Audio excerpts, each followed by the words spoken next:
민주당이 혼란과 선동을 조장하는 것은 과학의 문제도 외교의 문제도 아니라 정치적 속셈이라는 반증입니다. 대한민국 국민의 수준을 우습게 보는 배당 선동 정치는 이제 반드시 끊어야 합니다.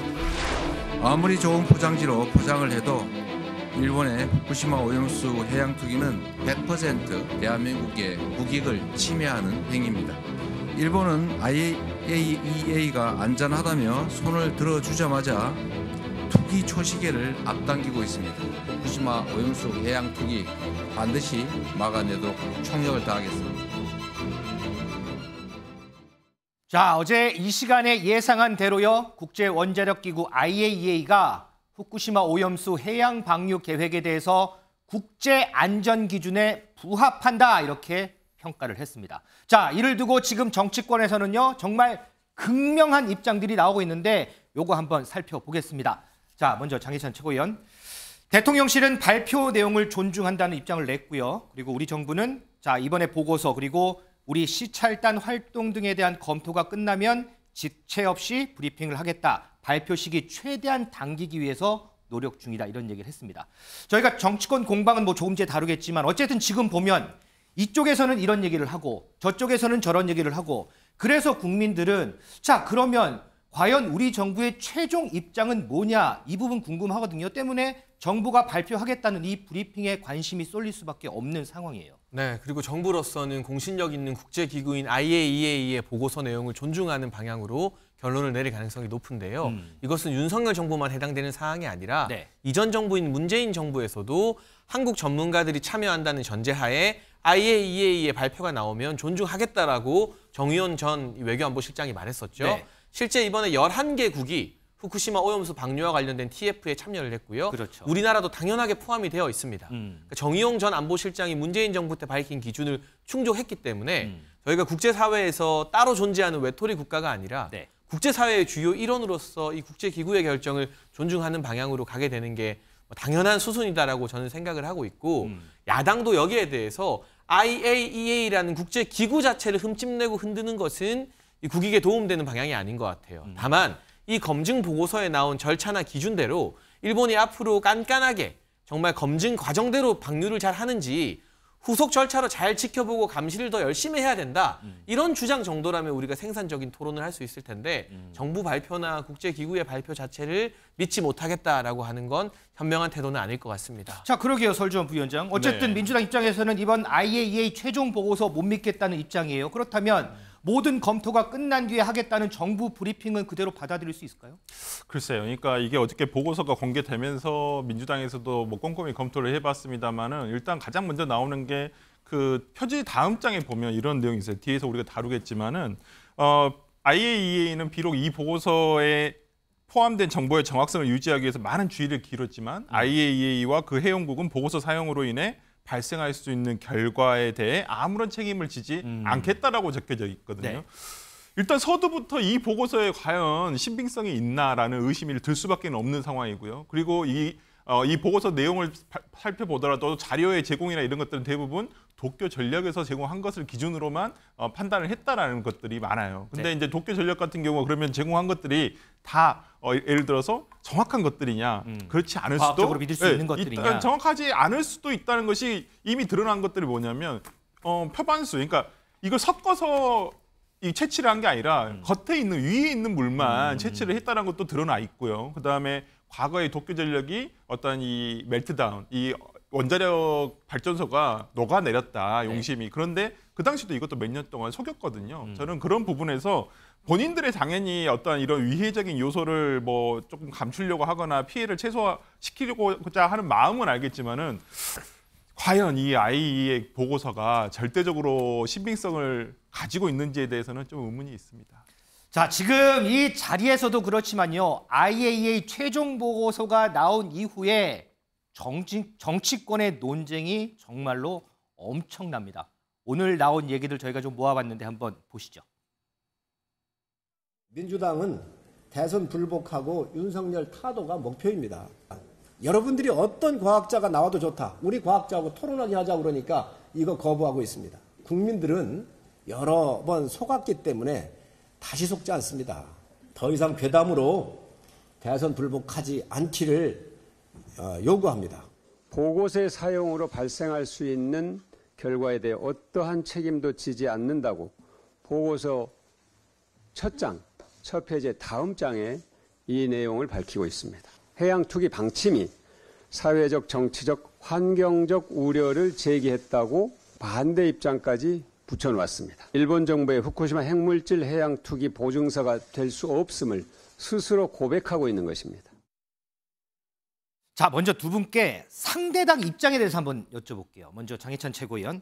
자, 민주당에서는 이번 보고서 깡통 보고서다. 청문회 추진하겠다. 오염수 투기 저지를 위해 모든 방안 동원하겠다. 이렇게 얘기를 하고 있거든요. 어떻게 보세요? 이건 바로 민주당이 자기 얼굴에 침 뱉기, 문재인 정부 얼굴에 침 뱉기를 하는 꼴입니다. 우리나라가 지난 2021년 9월에 지금 민주당이 폄하하고 있는 IAEA의 의장국이 되었습니다. 네. 바로 문재인 정부 당시였죠. 불과 1년 전까지 대한민국이 이 국제기구의 의장국으로서 여러 가지 이 안전이나 핵과 관련된 사항에 대해서 집행을 했는데, 그리고 문재인 정부에서 대한민국이 의장국이 되어서 문재인 정부가 고른 사람을 IAEA에 보냈던 것인데 이제 와서 그 기구를 못 믿겠다고 하면 2021년 9월에 이 못 믿을 기구의 의장은 왜 한 겁니까? 그리고 이 검증이 2021년부터 본격적으로 시작되었는데 그 당시 대한민국이 의장국으로서 검증 과정에 대해서 다양한 목소리를 낼 수 있지 않았습니까? 네. 일개 회원국이 아니라 의장국이었어요. 그랬던 걸 못 믿겠다고 하는 건 국제사회에 있어서 대한민국이라는 국가의 신뢰도를 떨어뜨리는 매우 위험한 행위이기 때문에 여러 가지 우려되는 것들에 대해서 앞으로 사후 검증을 깐깐히 하라는 지적 정도는 야당이 할 수 있겠습니다만 국제기구의 공신력을 흔든다는 것은 네. 국제사회에서 대한민국을 외톨이 국가로 만들겠다는 것이나 진배 없는 것이라서요. 이 부분은 좀 국익 차원에서 신중하게 접근하고 발언해야 한다고 봅니다. 자, 그럼 반대로 설주환 부위원장. 국민의힘은 면밀하게 대응하겠다. 오염수 관련 의혹 해소에 나서겠다. 수산업계 지원 대책도 마련하겠다. 이런 목소리를 나옵니다. 여기에 대한 평가 좀 해주세요. 일단 저는 성일종 의원이 지금 얘기를 하시는 뭐 대선 불복, 이거 방류에 찬성하시는 게 윤석열 대통령의 공약은 아니지 않았습니까? 근데 웬 갑자기 대선 불복을 들고 나오시면서 이 괴담을 유포한다라고 이렇게 얘기를 하시는지 모르겠고요. 저는 국민의힘에서 수산업계에 대한 지원 대책, 저는 반드시 정부 여당이 해야 된다고 봅니다. 다만 왜 그러냐면 일본 같은 경우에도 지금 자국의 수산업자들에게 피해 보상으로 6조를 준비하고 있어요. 그럼 네. 당연히 우리나라도 마찬가지같이 지금 피해가 있을 수 있습니다. 분명히 어떤 예를 들어서 국민들께서 조금 찝찝하다 생각이 들어서 소비가 감소될 수 있고요. 저는 네. 이런 부분에 있어서는 당연히 지원책이 있어야 한다고 보고요. 다만 조금 오히려 그런 것보다도 지금 가장 중요한 게 일본의 수산물 수출 규제를 해제해달라는 지금 요구가 바로 나오지 않았습니까? 어저께 일본의 IAEA 보고서가 건네진 다음에 그렇기 때문에 이런 부분에서 어떻게 윤재욱 원내대표가 이게 10년, 30년, 100년의 기간이 아니라 안심할 때까지 안 하겠다고 하지만은 그렇죠. 정확하게 어떻게 할 것인지 진짜 앞으로 지금 이런 윤재욱 원내대표의 말을 국민들이 믿고서 이 부분 지켜질 수 있을지 정확하게 다시 한번 다짐을 해주셨으면 좋겠고 네네. 저는 그 어업인들에 대한 지원책은 좀 빨리 좀 구체적으로 좀 나왔으면 좋겠다 생각합니다. 자, 그럼 이제 반대로 여쭤볼게요. 장해찬 최고위원. 지금 국민의힘에서 가장 최우선적으로 해야 될 일은 뭔가요? 그러면? 저는 이 과학적인 검증 기준에 대한 이 국내외 전문가들의 다양한 의견을 취합해서 팩트로, 통계로, 수치로 국민들께 안심을 드리는 것이 중요하다고 생각을 하고 있고요. 네. 근데 그러한 노력은 다행히 이 IAEA 보고서 나오기 이전부터 한국원자력안전학회나 각계의 전문가들이 이미 많이 하고 있죠. 네. 그래서 민주당이 광우병이나 이 사드로 괴담을 퍼뜨릴 때보다는 우리 국민들이 우려를 하면서도 그래도 과학적 진실이 무엇인가에 대해서 조금 더 관심을 가지시는 것 같아요. 그리고 가장 중요한 것은 이 검증 보고서에 나온 기준대로, 네. 방식대로 일본이 계속해서 방류를 하는지 지켜보는 사후 검증 대책을 세우는 것입니다. 거기에 대해서 우리가 이미 90개 지역에서 해역 방사능 조사하던 것을 200개로 늘리겠다라고 정부가 발표를 했고 네. 일본 정부와도 긴밀한 공조를 통해서 이번 보고서 나왔다고 끝이 아니라 이 보고서 나온 기준대로 일본이 계속 방류를 하는지 그럴 리 없겠지만 만에 하나라도 방류하다가 이 보고서 기준을 안 지키면 안 되는 거잖아요. 네, 그렇죠. 그 부분에 대한 사후 후속 대책에 있어서 우리 국민들을 안심시킬 수 있는 카드를 빨리 정부가 내밀어 드리는 것, 이 부분에 집중을 해야지 자꾸 말도 안 되는 괴담으로 우리 국민들을 또 어민들과 수산업자들이 힘들게 하는 것은 정치권이 해서는 안 될 일이라고 생각됩니다. 자, 그러면 민주당이 지금 가장 최우선적으로 해야 될 일은 뭔가요? 그러니까 저도 일단 뭐 장해찬 최고의 어떤 얘기에 대해서 구체적인 과학자들이 나와서 신빙성 있는 과학자들이 나와서 토론하고 이거에 대해서 국민들을 안심시켜주는 부분은 상당히 중요하다고 봅니다. 일단 그것도 중요하고 민주당으로서는 가장 먼저 해야 될 것은 일단 어업인들 지금 뭐 나옵니다마는 이재명 대표가 어업인을 만났을 때 정말 이 어업인들은 정말 지금 몸소 겪고 있거든요. 네. 그리고 진짜 실제로 이런 부분에 대해서 먼저 구체적으로 그러니까 민주당이 할 수 있는 것은 지금 의회에서 다수당을 차지하고 있기 때문에 입법을 할 수밖에 없어요. 그렇기 때문에 저는 이걸 구체적으로 입법적, 그러니까 장외 활동하는 것도 좋습니다. 저는 그것도 필요하다고 봅니다. 네. 물론 뭐 정부 여당에서 이걸 괴담을 유포한다 이렇게 얘기하겠지만은 그래도 국민들의 걱정을 대변해 줄 수 있는 것이 또 야당의 입장이거든요. 저는 그렇다고 한다면 일단 입법적으로 좀 구체적으로 이걸 그러면 해양수산물 지금 일본으로부터 규제된 수출 규제가 된 것들을 어떻게 할 것이며 그다음에 우리 수산인들에 대한 어떤 지원책을 어떻게 할 것인지 저는 민주당이 할 수 있는 것은 의회에서 할 수 있는 것밖에 없다고 보거든요. 저는 이러한 구체적인 입법을 먼저 해야 된다고 봅니다. 자, 제가 추가로 설주환 부위원장 하나만 더 여쭤볼게요. 네.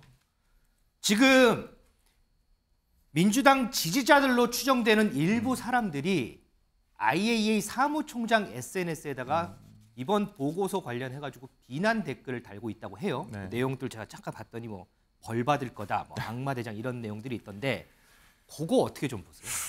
글쎄요. 그러니까 이게 뭐 비판하고 싶은 마음이라든지 뭐 그런 것은 뭐 충분히 뭐 이해도 되는 면도 있습니다만은 그걸 굳이 IAEA 어떤 국제기구의 사무총장의 개인 SNS에 들어가가지고 그렇게 항의를 한다는 것이 오히려 그게 긍정적으로 비춰지지는 않을 것 같습니다. 오히려 저는 민주당에서 야당이니까요. 네. 이 정부와 입장이 다를 수도 있으니까 우리가 대한민국의 야당으로서 이런 부분에 대해서 걱정을 하고 있다. IAEA가 그러면 이런 부분에서 앞으로 좀 꾸준하게, 그러니까 지금 30년 동안 일본의 그 사무실을 설치한 다음에 계속 지켜보겠다는 것이잖아요. 그러니까 그런 부분에 대해서 꼼꼼하게 해달라. 이렇게 하는 게 훨씬 더 낫지 않을까 싶습니다. 알겠습니다. 김진인 변호사, 지금 주변국들도 이번 최종 보고서 관련해서 반응을 내놨는데 특히 미국, 중국들 반응들 내놨죠? 네, 그렇습니다. 근데 이제 미국하고 중국의 반응에 그 약간의 좀 온도 차이가 있는 것 같아요. 그래요? 일단 중국의 반응부터 좀 살펴보면 중국 외교부 대변인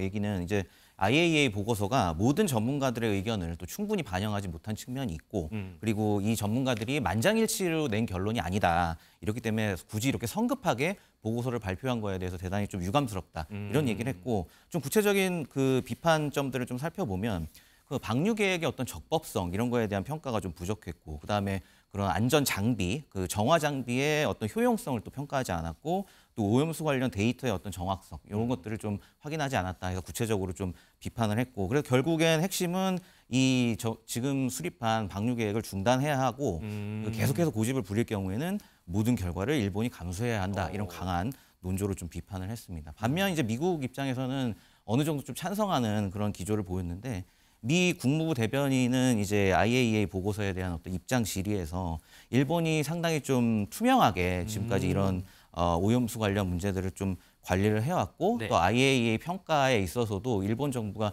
굉장히 좀 지금까지 협조를 잘해왔고 그리고 앞으로도 이런 어떤 투명하고 그리고 계속적으로 이런 안전 기준에 부합하는 이런 조치들이 좀 계속될 것으로 기대한다. 좀 이렇게 해서 아무래도 뭐 일본 어떤 미일 동맹 관계도 있겠지만 이런 걸 고려해서인지는 모르겠지만 어쨌든 일본의 입장을 조금 두둔하는 그런 내용이 좀 나왔습니다. 자, 미국과 중국의 입장도 상당히 좀 극명하게 갈리는 것 같습니다. 미지수 기자, 그러면 일본 내의 반응들은 좀 어때요? 네, 후쿠시마, 미야기 등 이 오염수 방류에 직접 영향을 받는 지역들, 이 지역 주민들의 반응이 그렇게 좋지 않다라고 합니다. 일본 여당의 당 대표도요, 방류 시기에 가급적 해수욕 시즌은 피했으면 좋겠다 이렇게 이야기했다고 하는 게 이게 단적으로 일본 국민 여론이 아직까지 충분히 설득되지 못한 상태다 이렇게 해석될 수 있다는 분석이 나오고 있습니다.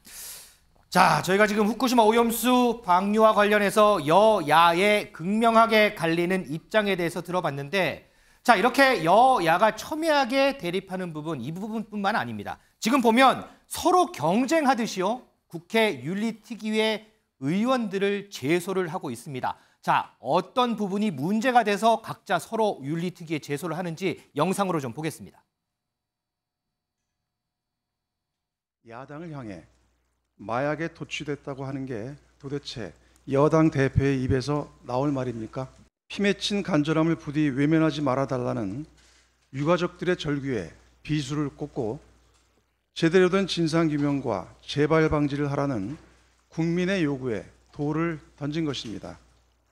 김기현 대표님, 정신 차리십시오.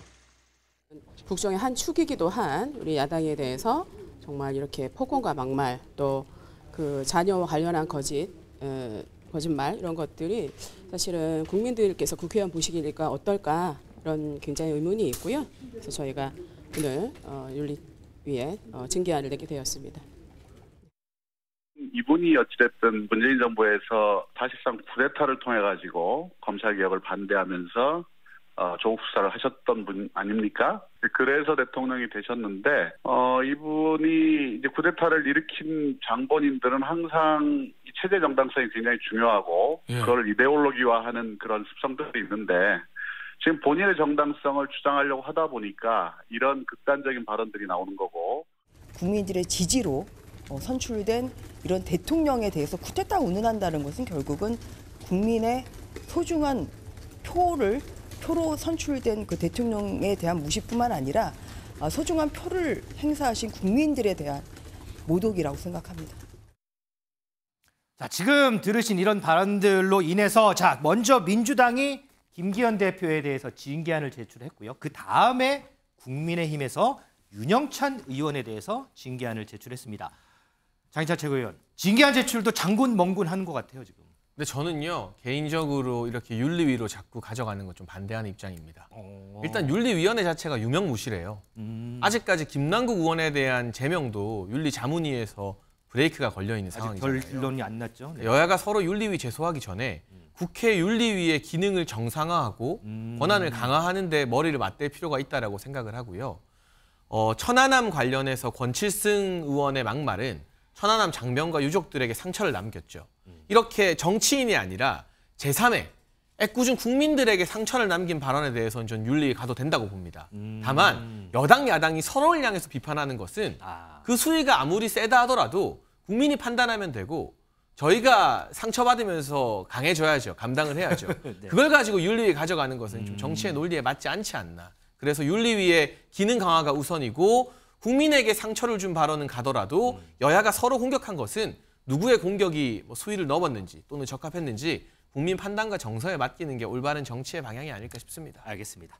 자, 이 후쿠시마 오염수 문제도 그렇고요. 이 징계안, 윤리위 징계안 문제도 그렇고 여야가 지금 서로를 한번 이겨보겠다 뭐 이렇게 하는 상황인 것 같은데 과연 국민들은 어느 편에 손을 들어줄까요? 미리수 기자. 네. 여론조사는 좀 어때요, 결과가? 네, 만약 내일이 총선 날이라고 하면 어느 당에 투표할 것입니까? 이런 여론조사 질문이 던져졌습니다. 가상의 질문으로 현재 표심을 물었는데요. 그 결과 민주당 후보에게 투표하겠다가 30.6%, 국민의힘 후보에게 투표하겠다가 29.5%로 민주당이 1.1%포인트 앞서고 있지만 오차 범위 이내에 근소한 차이라고 합니다. 그보다도 주목할 점은요, 이 지지 정당이 없다라는 응답이 24% 나왔는데요. 이게 지난달 조사에 비해서 6.8%포인트 크게 오른 수치라고 합니다.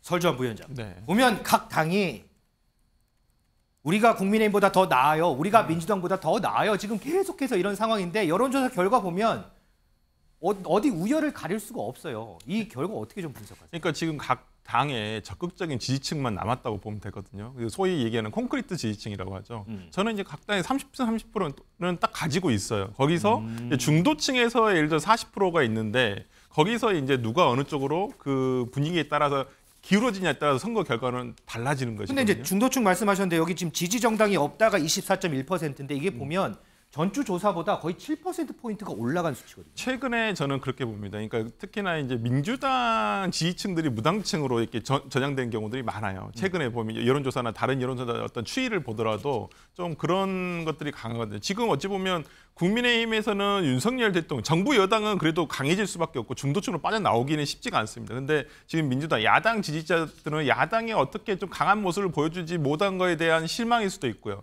그다음에 야당이 또 저렇게 하는 모습에 대해서 이전 투구하는 모습에 대해서 실망하는 또 중도층이 생기는 것이거든요. 그런다고 한다면 지금 무당층이 조금 확대되고 있습니다. 네. 지금 그렇기 때문에 지금 어떤 정치권에서는 제3의 신당에 대해서 계속 얘기가 나오고 있는 것이고요. 그러니까 이 부분에 대해서는 어차피 선거가 다가올수록 저는 이 지지정당이 없다. 무당층이 조금 더 확대가 되지 않을까라는 예상을 한번 해봅니다. 김진희 변호사, 지금 설주환 부위원장이 제3의 신당 얘기를 했는데 신당 관련해서도 여론조사 결과가 있죠. 네, 그렇습니다. 여론조사 결과가 이제 나왔는데 그 제3지대 신당이 필요하다고 보는가 이거에 대한 여론조사에서 그렇다는 대답이 47.7%, 그렇지 않다는 대답이 42.4%로 나왔고요. 이 긍부정 평가 간 격차가 5.3%. 그래 결국에는 필요하다는 의견이 약간은 좀 다수를 차지를 했습니다. 근데 이제 이 제3지대 신당 얘기가 요즘 좀 많이 나오는데 이게 신당이 필요한가라는 질문에 대한 답하고 과연 이 제3지대 신당이 성공할 것인가 이거에 대한 좀 답은 좀 저는 좀 다를 수도 있다고 생각을 해요. 왜냐하면 현재 지금 제3지대 신당 관련해서 뭐 양양자 의원이나 금태섭 의원이나 지금 그렇죠. 추진을 하고 있는데 예전에 뭐 제3지대 신당 뭐 성공 사례라고 좀 불리는 안철수 의원 사례가 있잖아요. 그게 이제 총선에서 한 36석 정도를 차지를 했었는데 그렇죠.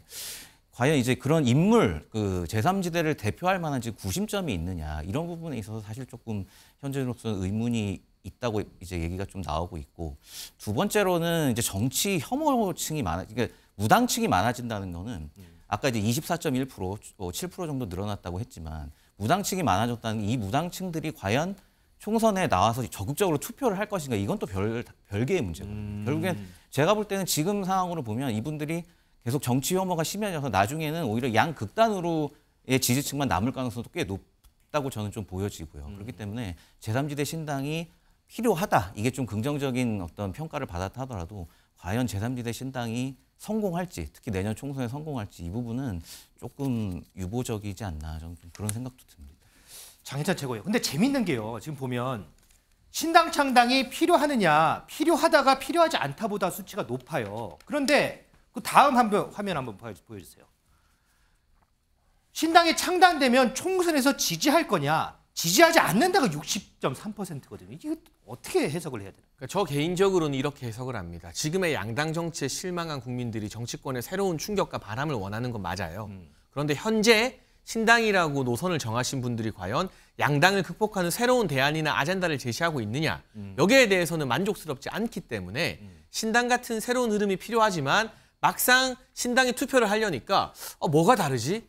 어떤 새로움이 있지? 아직 거기에는 합격점을 못 주신 거 아닌가. 그래서 이 같은 여론조사는 양당에서도 긴장해서 더 새로워지기 위한 노력을 해야 되는 것이고 네. 신당 노선을 가는 분들도 단순히 거대 정당 싫다 정도가 아니라 본인들만의 독자적인 아젠다를 빨리 제시해야 된다라는 채찍질로 받아들여야 될 것 같습니다. 자, 이 여론조사 결과요. 지금 결과 촉각 세우시는 분들 여의도에 아마 많지 않을까 싶습니다.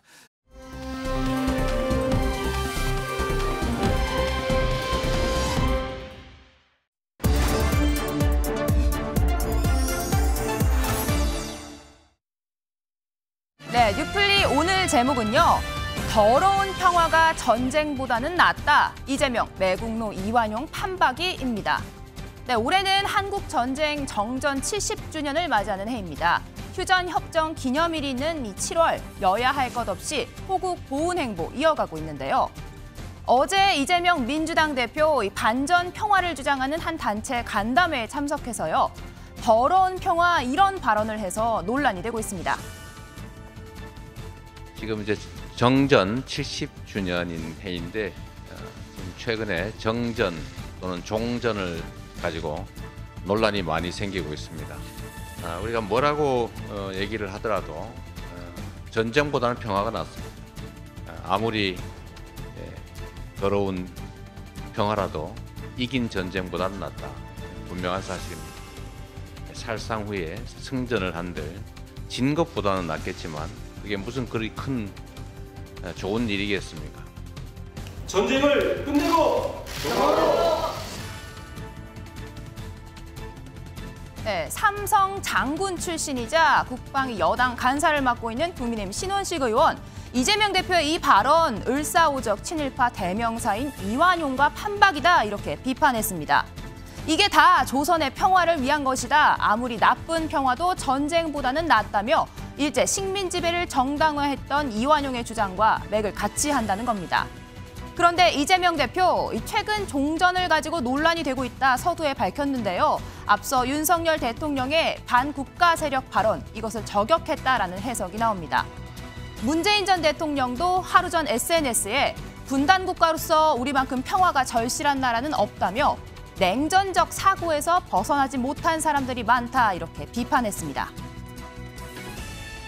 문 대통령이 아직도 북한에 대한 맹목적 신뢰에 빠져 있다.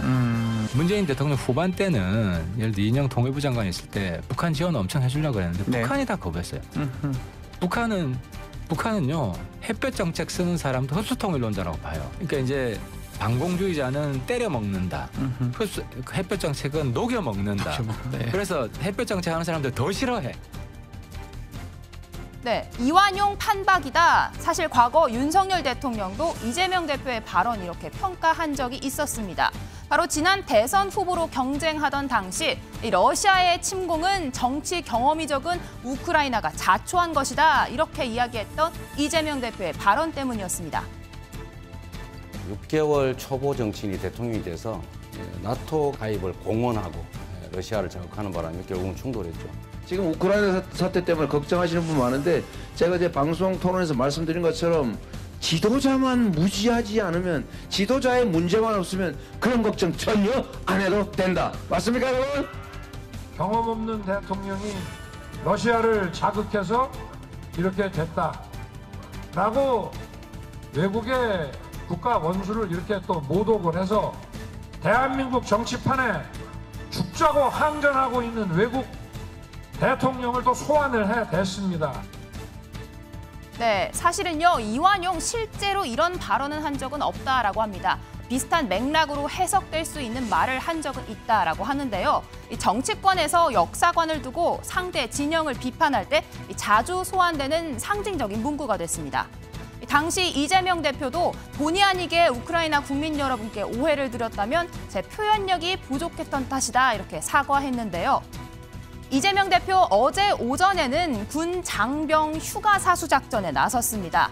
현장에서 난데없는 미필 커밍아웃이 이어졌는데요. 언제 제대하셨어요? 작년 5월 23일에 전역했습니다. 저는 장애인이라 군대 못 갔습니다.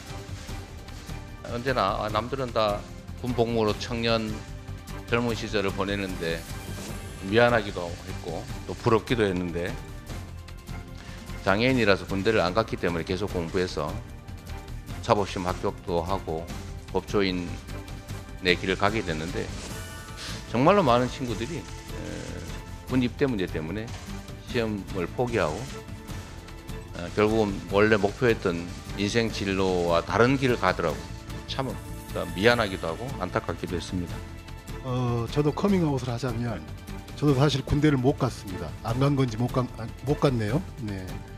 제 또래 사람들은 국방부에서 주는 밥을 먹으면서 국방부 시계를 보고 청춘을 보냈다면 저는 법무부에서 주는 밥을 먹으면서 법무부 시계를 보면서 그 시간을 보냈던 기억이 납니다.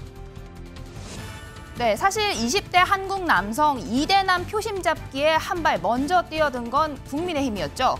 한동훈 법무부 장관도 병역 대상 남성에 대한 차별 폐지를 약속했습니다. 예비 훈련 갈 때 우리가 또 수업을 결석처리 하는 분들이 꽤 많이 있어서 이걸 시정하려고 해서 국방부하고 협의를 진행하고 있는데 수업을 빠져서 비교를 받지 않고 예비군의 그런 방법을 좀 더 개선하면 정치를 누구든지 병역 의무 이행으로 인해서 불이익한 처우를 받지 않는다라는 헌법 제39조 2항의 취지에도 반할 뿐만 아니라 그 자체로 정의와 상식에도 맞지 않습니다. 장해찬 최고위원님, 매국노 이완용이냐 난데없는 역사관 논란이 불거지고 있는 상황에서 문재인 전 대통령 아직도 냉전 사고에서 벗어나지 못한 사람들 많다. 이 발언 어떻게 해석을 해야 할까요? 일단 문재인 전 대통령은 하루가 멀다 하고 탄도미사일을 쏘아대고 실험을 하는 북한을 바라보면서 우리 국민들뿐만이 아니라 국제사회에 사과를 해야 되는 거 아닙니까? 그 당시 북한의 비핵화 의지가 확고하다라고 보증을 섰던 장본인이 바로 문재인 전 대통령인데 비핵화 의지는 고사하고 본인들을 이제 핵 보유 국가라고 법까지 개정하고 있습니다. 여기에 대해서 과연 한반도 운전수를 자초했던 문재인 전 대통령의 책임이 없다고 말할 수 있나요? 저는 이분이 지금 다른 문제는 몰라도 안보 문제나 북한의 위협 문제에 대해서 이렇게 말씀을 하시는 것 자체가 어떻게 이렇게 뻔뻔하실까 하는 감탄밖에 안 나오는 것 같습니다. 네, 설주한 부위원장님, 오늘 하태경 의원도요, 이 현정은 현대회장 방북도 거절을 당했다. 문재인 대통령 이런 사고에 맹목적인 신뢰에 빠져 있다 이렇게 수위 높은 비판을 했는데요. 아마 북한에 대한 맹목적 신뢰, 그 하태경 의원의 아마 개인적인 주장으로 저는 생각이 되고, 뭐 저도 북한에서 이런 인도적인 부분, 어떤 현정은 전 회장의 방북을 거부했다는 부분은 상당히 저도 비판하고 싶습니다. 이건 북한이 잘못하고 있는 건 맞아요, 정확하게. 저는 근데 뭐 장해찬 최고가 그렇게 문재인 대통령의 과거 어떠한 대북 평화를 위한 노력조차도 저는 그건 좀 평가를 받아야 한다고 보거든요. 결과적으로는 참 북한의 비핵화를 막지 못한 부분, 그 다음에 어떤 북한과의 종전선언 이런 부분을 하지 못한 아쉬움은 있지만은 그동안 그래도 문재인 정부 이 기간에는 북한과의 관계에 있어서 뭐 비교적 이렇게 뭐 안정적인 상태를 유지를 했었거든요. 지금처럼 좌충우돌하지 않고 북한이. 저는 그러한 부분에 있어서 뭐 결과적으로는 뭐 비핵화를 이뤄내지는 못했습니다만은 그래도 그 과정은 평가를 해줘야 되는 것은 아닌가. 결과적으로는 대한민국이 나중에 북한과의 관계에 있어서 뭐 비핵화를 설득시키건 아니면 국제사회 근데 이게 대한민국만의 힘으로 되는 것은 아니지 않겠습니까? 당시에 우리가 트럼프 대통령, 그다음 김정은, 문재인 대통령을 봤지만은 미국의 역할이 굉장히 커요. 거기 중간에 이제 대한민국이 어느 정도 역할을 하겠다라는 것이기 때문에 저는 이러한 부분에 대해서 무작정 전 정부의 어떤 업적이다 이런 거 다 폄하하겠다라는 것보다는 취할 건 취하고 승계할 건 승계하고 뭐 잘못된 것은 잘못된 정책이 있을 수도 있죠. 그런 부분에 대해서 비판할 건 비판하더라도 뭐 깡그리 무시하는 이런 어떤 하태경 의원의 이런 말씀은 좀 서운하다. 저는 그렇게 평가합니다. 네, 이런 가운데 정치권이 역사관 논쟁에 이어서 징계안 경쟁까지 하고 있는 모양새입니다. 오늘 여당 제1야당 당 대표와 의원들 국회 윤리특위에 추가로 제소했는데요. 논란이 된 발언들 먼저 듣고 오시죠. 집권 여당이 매일 1리터씩 10리터씩 마셔도 아무 상관없다고 말하는 돌팔이 과학자들 불러다가 발표하는 것, 그게 바로 국민을 우롱하고 괴담을 퍼뜨리는 것 아니겠습니까, 여러분? 저는 똥을 먹을지언정 후쿠시마 오염수 먹을 수 없습니다. 민주당의 괴담과 선동으로 우리나라의 선량한 수산업자와 또 횟집 또 젓갈집 상인들이 큰 피해를 좀 당하고 있다는 점에서 이러한 발언은 매우 부적절한 발언으로 국회의원으로서의 품위 유지를 손상했다고 판단을 해서 국회에 징계안을 제출하게 됐습니다. 네, 김지진 변호사님, 이 징계 요청 사유 국회의원의 품위 유지 의무 위반입니다. 어떻게 결과가 나올 거라고 보십니까? 네, 그렇습니다. 뭐 일단 뭐 품위를 유지하고 계신 국회의원을 찾는 게 더 어려울 것 같은데 과연 이게 품위 유지 의무 위반으로 징계가 가능할지 굉장히 좀 의문스럽고 이 품위 유지 의무 위반이라는 게 굉장히 좀 추상적인 어떤 기준입니다. 근데 좀 아까 이제 장해찬 최고위원 잘 지적해 주셨지만 지금 윤리위 자체가 제대로 이제 기능하고 있지가 않잖아요. 대표적으로 지금 김남국 의원에 대한 징계안도 이건 이제 실정법 위반 혐의가 있는 사안인데 이거에 대한 징계안도 지금 제대로 처리하지 못하고 있는 상황에서 품위 유지 의무 위반이라는 어떻게 보면 좀 애매한 기준을 가지고 징계를 한다. 이건 사실 어려울 것 같고 저는 뭐 이런 품위 유지 이건 어떻게 보면 정치에서의 하나의 뭐 수단이나 뭐 본인의 어떤 의견을 얘기하는 하나의 좀 강력하게 어필하는 그런 게 될 수도 있다고 생각을 해요. 때에 따라서는. 근데 문제는 오히려 뭐 현재 이제 실정법을 위반해서 수사를 받고 있다거나 재판을 받고 있다거나 누가 봐도 이거는 윤리위에서 처리를 해야 될 문제들조차 제대로 처리하지 않고 있는 문제점들. 이 문제점을 이제 시급하게 해결하는 게 저는 중요하다고 보고 이런 막말 문제 같은 경우에서 한 가지만 더 지적하고 싶은 거는 앞으로 이제 총선이 한 1년도 안 남았는데 이런 극단적인 어떤 정치, 극단적인 막말이 제가 볼 때는 어떤 선명성 경쟁을 위해서 계속될 걸로 보여진다. 이게 굉장히 오히려 저는 그게 더 문제라고 봐요. 최근에 뭐 서울 시내 이런 현수막이나 이런 내용들을 보면 네. 정책성 홍보보다 거의 뭐 상대방을 그냥 비난하는 내용, 일방적인 비난하는 이런 내용밖에 없기 때문에 이런 것들로 인해서 국민들의 어떤 정치 혐오만 더 깊어지지 않을까 하는 우려가 있습니다. 네, 마지막 질문입니다. 장해찬 최고위원님, 마침 어제 민주유공자 예우에 관한 법률안 민주당 주도로 통과가 됐습니다. 여당에서는 야당의 입법 독주다 이렇게 비판하고 있는데요. 근데 저는 쟁점 법안에 대해서는 여야 간의 수기와 대화가 더 필요하다라고 생각을 합니다. 네. 지금 민주당이 의석이 많아서 독주를 할 수 있는 힘이 있다고 하지만 이게 또 역풍으로 돌아올 수도 있고 언젠가 의석 구도 지형이 다음 국회나 다다음 국회에서 바뀌게 됐을 때 그때 정말 할 말이 없어지는 것이거든요. 이제 유공자로 한 번 선정이 되면 우리 국민의 존경뿐만이 아니라 막대한 세금이 지속적으로 지출되는 것이기 때문에 여야가 그리고 보수 진보를 떠나서 우리 사회가 합의한 인사들이 유공자로 대우를 받아야 됩니다. 그 점에서 여당이 동의하지 않았고 보수적 성향의 국민들이 고개를 갸웃거리는 인사들까지도 대거 유공자로 포함시키겠다는 법안에 대해서는 더 많은 고민이 필요하다고 생각합니다. 네.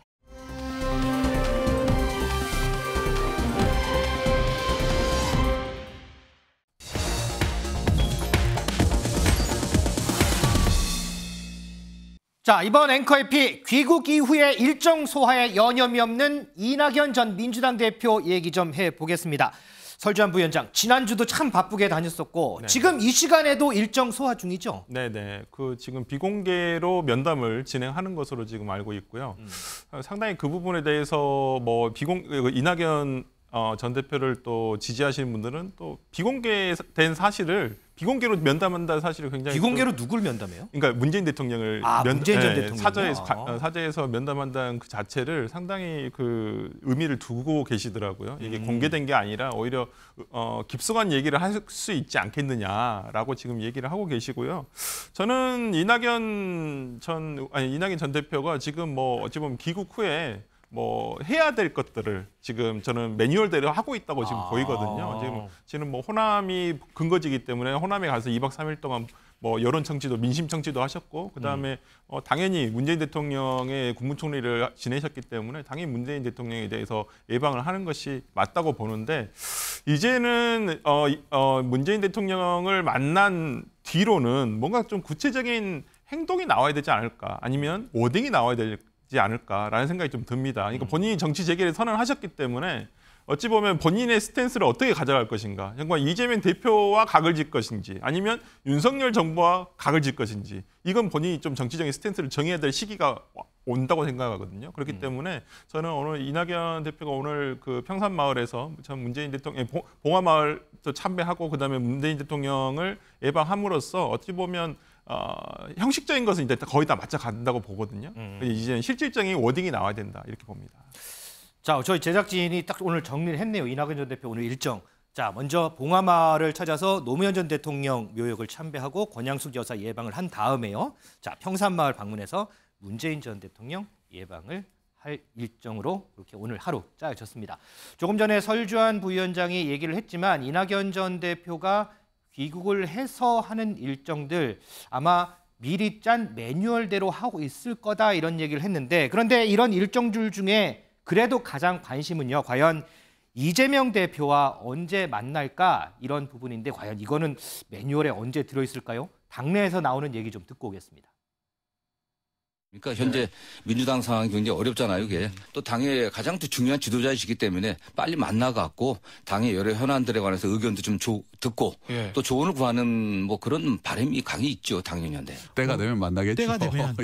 예. 두 분이 뭐 안 만날 이유도 없는 것이고요. 일의 절차들이 있는데 그게 마무리되기도 전에 왜 안 만나냐고 채근을 하는 건 사실은 예의도 아니고요. 국민과 민주당 당원들은 양 이 씨가 빨리 손잡고 국민 속으로 들어가서 대여 투쟁을 해라. 윤석열 정부가 이 모양 이 꼴인데 지금 한가하게 왜 돌아다니냐. 먼저 만나야 돼요. 김대중 대통령 5.18 선친묘소 노무현 문재인 그다음 만나도 돼요.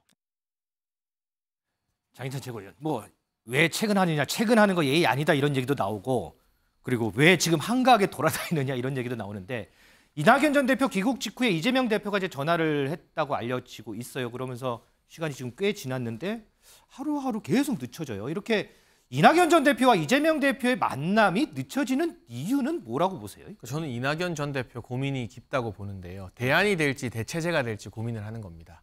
대안이 되겠다는 것은 지금의 이재명으로는 안 된다.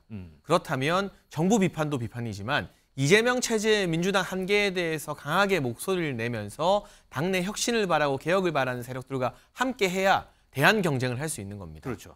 험한 길이지만 그래도 저는 이 길로 가는 게 정치 지도자다운 모습이 아닐까 싶고 만약 대체제의 길로 간다면 이재명 대표가 잘 안 됐을 때 지켜보다가 이 감나무에서 감 떨어지면 내가 그 자리 차지하겠다라는 게 대체제의 길인데 이건 글쎄요. 성공 가능성도 높지 않고 평소에 이낙연 전 대표가 결단력이 조금 약하다는 정치권 안팎의 비판이 있지 않습니까? 네. 결국 외국 갔다 와도 똑같네. 라는 말을 들을 겁니다. 지금 아직은 고민하는 단계인 걸로 보이고 또는 결정을 내렸더라도 약간 뜸을 들이고 있는 것 같은데요. 궁극적으로는 이번 총선 지나고 총선에서 이재명 체제의 결과가 안 좋다고 한들 이낙연 전 대표에게 다시 기회가 올 가능성이 높지 않아 보이기 때문에 대안의 길로 민주당 내부에서 총선 전에 이재명 체제로 과연 총선 치를 수 있겠느냐, 이길 수 있겠느냐 이런 목소리를 점진적으로 더 많이 내지 않을까 전망이 됩니다. 그러면 향후에 이재명 대표와 이낙연 전 대표가 언제 어디서 만납니다 기자들한테 공지가 오면 아 이제 이낙연 전 대표가 본인의 스탠스를 정했구나 이렇게 생각하면 되나요? 그렇죠. 그 만남에서도 저는 이낙연 전 대표가 정치적인 생각이 있다면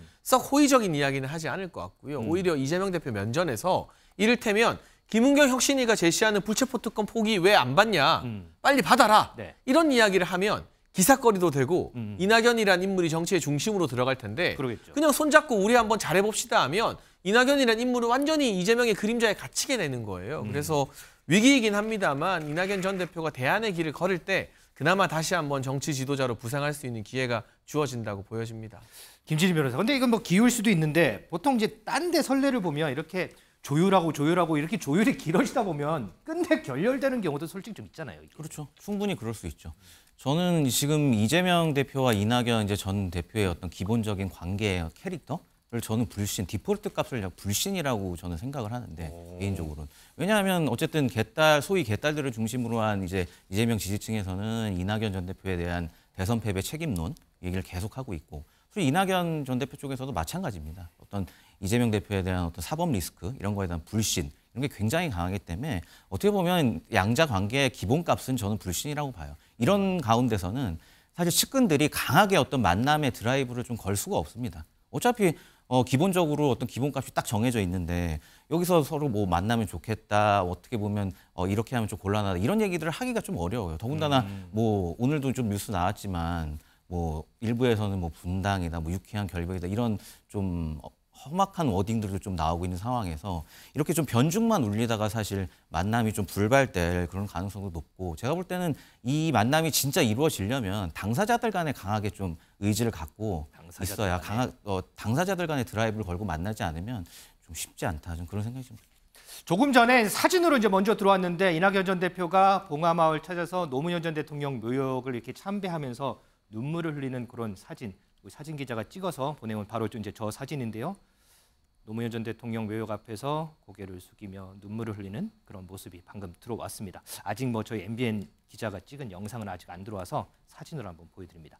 민지숙 기자, 조금 전에 이제 김지진 변호사가 잠깐 언급했지만 어쨌든 당 내에서는 지금 이낙연 전 대표와 이재명 대표가 화합을 이룰 수 있을까라는 물음표가 붙으면서 여기에 자꾸 이제 분당 얘기가 더해지는 상황이에요. 네, 오선의 이상민 의원이요. 유쾌한 결별도 강구하고 있다. 이렇게 발언을 하면서 파장이 일고 있습니다. 네. 일단 친 이낙연계 이계호 의원은 절대로 동의하지 않는다. 이렇게 분당설 일축하고 있는 상황인데요. 어떻게 결별이 유쾌할 수가 있냐. 남녀가 연애를 하는 것도 아니고 말도 안 된다. 이 분당이니 유쾌한 결별이니 이런 얘기를 할 단계도 아니다. 이렇게 반발을 했습니다. 당 내에서 다른 관계자도 당내 분당 론 심각하게 받아들이는 기류는 전혀 없다라면서 얼마나 황당하면 이 친 이재명계가 아닌 이낙연계 의원이 이렇게 펄쩍 뛰었겠느냐 이렇게 이야기하기도 했습니다. 설전 부위원장, 저도 사실 이게 궁금해요. 유쾌한 결별, 이런 결별이 가능할까요? 유쾌한 결별은 없을 것입니다. 그리고 분당에 대한 얘기가 굉장히 오래전부터도 나오고 뭐 분당한다 만다. 근데 분당 안 됩니다. 절대. 왜 그러냐면 당이 이제는 부자예요. 일단은 당이 당사라든지 이런 것들이 그러니까 물리적인 것들. 예를 들어서 지금 당사가 민주당 여의도 당사 구입하고 지금 가치가 이제 400몇 억 이렇게 하는데 그걸 나간다고 한다면 다 놔두고 나가야 되거든요. 저는 그렇다고 한다면 그게 물리적으로도 그게 쉽지 않은 결정이고 뭐 돈 때문이 아니더라도 일단 분당을 통해서 뭔가 결사체가 이루어져야 되는데 그럴 상황은 절대 아니다. 그래서 이상민 의원이 하신 말씀은 하나의 의견 정도? 의견 정도? 네. 알겠습니다. 그렇게 정리하겠습니다. 자, 지금까지 정치권 소식 쭉 짚어봤고요.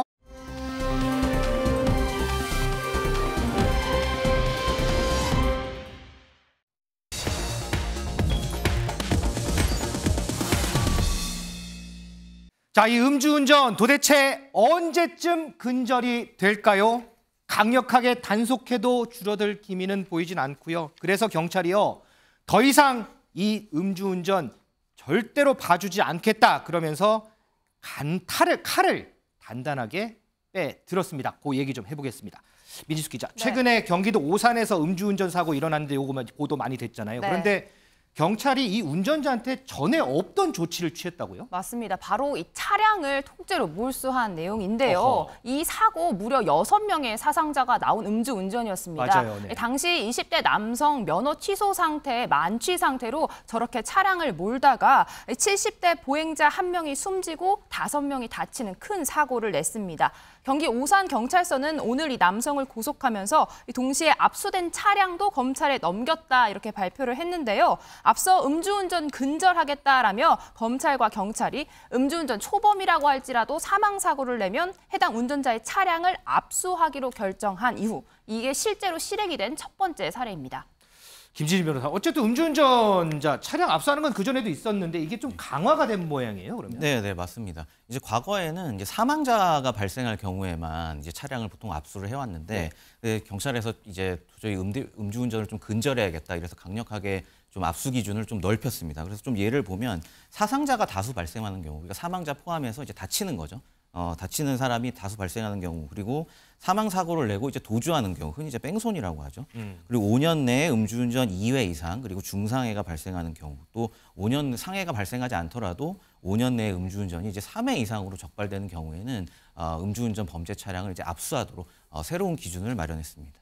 자, 더불어서 음주운전에서 이제 면허 취소되면은 지금은 보니까 한 1년인가 지나면 다시 딸 수 있잖아요. 요 기간도 더 늘어날 수가 있다면서요? 네, 그렇습니다. 현행에서는 이제 음주운전으로 면허가 취소될 경우 한 1년에서 5년 정도 이제 면허를 다시 따는 기간이 필요했는데요. 이걸 이제 최소 2년, 그리고 최대 7년까지 이제 늘리는 법안이 지금 발의가 되어 있습니다. 구체적으로 조금 예를 들어보면 음주운전을 해서 이제 사람을 다치게 하고 또 사망 사고를 냈을 때는 현행 이제 5년의 이제 기간이 필요했는데 5년의 유예 기간이 필요했는데 이걸 이제 7년 이상으로 늘렸고요. 또 3번 이상의 무면허 운전으로 적발되면 현행 이제 2년의 유예 기간을 또 5년으로 늘렸습니다. 장희찬 최고위원, 초범이라도 음주운전 하면은 차량 압수하고 재취득 기간 더 늘리고 이런 것들이 음주운전 근절하는데 얼마나 도움이 좀 될까요? 그러니까 저는 실효적인 도움이 된다고 생각하고 실효적으로? 있고요. 이 음주운전 사고가 온라인에서 화제가 될 때마다 처벌이 너무 약한 것 아니냐라는 솜방망이 이야기들이 처벌이 다 얘기 많았었어요. 계속 나옵니다. 그런데 이제 차량 압수 같은 경우는 한 차원 더 나아간 조치이기 때문에 저는 관용 없는 이런 엄벌 기조가 이어져야 된다고 보고 있고요. 이 음주운전이라는 게 본인의 안전뿐만이 아니라 무고한 다른 사람의 생명에 위해를 끼칠 수 있다는 것을 생각하면 처벌을 아무리 강화해도 모자람이 없다고 생각합니다. 자, 짧게요, 마지막으로. 네. 최근에 온라인에서 한 음주운전자가 무릎 꿇고 경찰 앞에 무릎 꿇고 저 생계형 운전자예요, 좀 선처해 주세요 이런 사진이 화제가 됐거든요. 네, 저도 봤습니다. 이제 관용이라는 표현을 썼는데 네. 음주운전에는 관용은 어울리진 않잖아요. 그렇습니다. 그러니까 한 번이라도, 그러니까 저도 이제 변호사 활동을 하면서 본 게 음주운전 같은 경우는 안 한 사람은 있어도 한 번만 한 사람은 없다라는 거예요. 그래요? 그만큼 이게 반복되는 경우들이 굉장히 많습니다. 이게 또 습관이기도 하고요. 그렇기 때문에 저는 처음에 그리고 일반 예방이 훨씬 강합니다. 이것은 우리가 보통 그 사람은 구체적으로 어떻게 벌을 줘서 예방한다기보다는 강력하게 하겠다라는 어떤 이게 돼야지 저는 이게 단절된다고 보기 때문에 저는 더욱더 강한 어떤 기준이 적용돼야 한다고 봅니다. 자, 이 음주운전 정말 어떤 처벌을 해서라도 빨리 좀 뿌리 좀 뽑았으면 좋겠습니다.